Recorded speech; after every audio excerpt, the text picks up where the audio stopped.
Construction worker? Sabi ng iba, construction worker lang sila at minamalit ng mga mayayaman.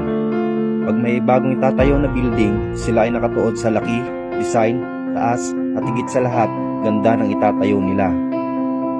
Sino bang mga construction worker?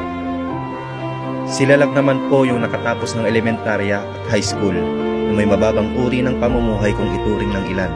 Sila yung nagtatrabaho sa ilalim ng tirik na araw o sa matataas at malalaki at delikadong building.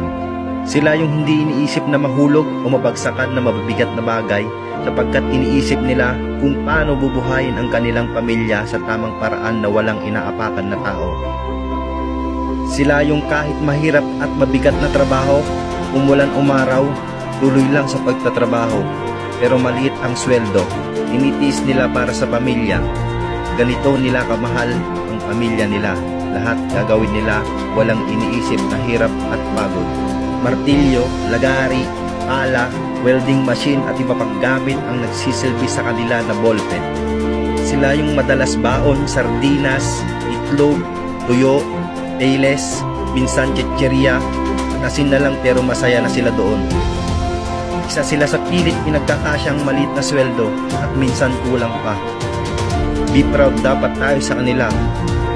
Construction worker lang kung tawagin sila. Saludo po ako sa inyo na proud kayo bilang isang construction worker na minamaliit lang ng karamihan. Bawat pokpok ng martilyo nyo, halo ng semento, welding ng bakal, kinabukasan pa rin ng pamilya ang iniisip nyo. Kayo ang dahilan kung bakit may bahay, tulay, kalsada at maging sementeryo.